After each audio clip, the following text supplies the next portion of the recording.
ఎన్నడూ విడువబడలేదు. అపోస్తుల కార్యములు 27వ అధ్యాయం 23వ వచనంలో, నేను ఎవని వాడినో ఎవరిని సేవించుచున్నానో ఆ దేవుని దూత గడిచిన రాత్రి నా యొద్ద నిలిచి భయపడకము అని చెప్పెను. దావీదు శత్రువుల మధ్య చిక్కుకున్నాడు. తప్పించుకోవడానికి అతనికి ఏ మార్గము లేదు. అది మరణంతో కూడిన పరిస్థితి. పైగా అక్కడ అతనిపై జాలి చూపించేవారెవరూ లేరు. రాజుకు తన దేశానికి ఎన్నో ఏళ్లగా నమ్మకంగా సేవ చేసినప్పటికీ చివరికి తన సొంత ప్రజలే అతనికి వ్యతిరేకంగా మారారు. దావీదు గొలియాతు మరియు అతని సహోదరుల సొంత ఊరిలోనే ఉన్నాడు. తనను ఎవరు గుర్తుపట్టరని అతడు భావించాడు. కానీ దావీదు ఆ నగరానికి వచ్చాడని వార్త త్వరగానే గాతు రాజు చేరింది. సమూయేలు రాసిన మొదటి గ్రంథం 21వ అధ్యాయం 10వ వచనంలో చూడగలం. తన నడుముకున్న గొలియాతు కత్తే తనను సులభంగా పట్టించేస్తుందని అతడు గ్రహించి ఉండాల్సింది.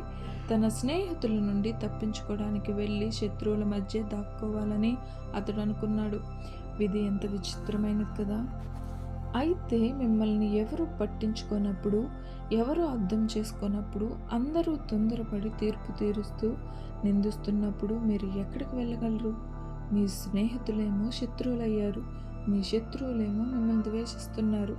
క్లుప్తంగా చెప్పాలంటే ఇశ్రాయేల్లో పేరు మోసిన ఆ గొప్ప యోధుడు ప్రాణాలను రక్షించుకోవడానికి ఒక పిచ్చివాడిలా నటించి ఆ గండం నుండి బయటపడ్డాడు. ఆ పరిస్థితి నుండి తప్పించుకున్నాక ఆ రోజు జరిగిన సంఘటనను ధ్యానించడానికి ఒక ఏకాంత ప్రదేశాన్ని కనుగొని అతడు ఒక కీర్తన రాశాడు.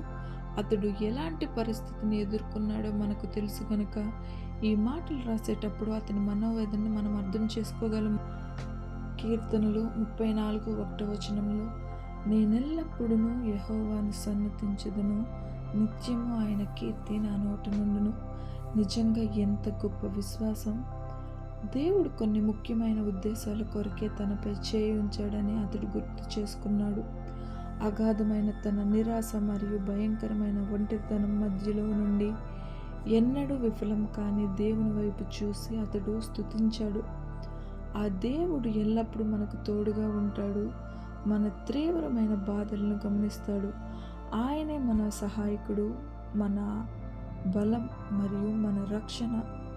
బహుశా మీరు ఎప్పుడూ అంత క్లిష్ట పరిస్థితిలో ఉండి ఉండకపోవచ్చు, లేదా బహుశా ఉండి ఉండొచ్చు. అయితే మీరు కేవలం దేవునిపైనే ఆధారపడినప్పుడు ప్రభు మీకు ఎంతటి అద్భుతమైన నెమ్మదిని అనుగ్రహిస్తాడో కదా.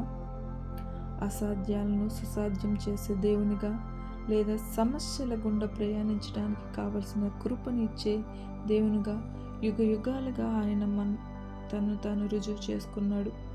మనం అనుకున్న రీతిలో మనకు విజయం రాకపోయినా ఆయన పరిస్థితులను మలుపు తిప్పి అంతా మంచిగా జరిగేలా చేస్తాడు. రోమీయులకు రాసిన పత్రిక 8వ అధ్యాయం 28వ వచనంలో, దేవుని ప్రేమించే వారికి సమస్తమును మేలు కలుగుటకై జతకూడి జరిగించుచున్నావని ఎరుగుదుము. ఆమేన్.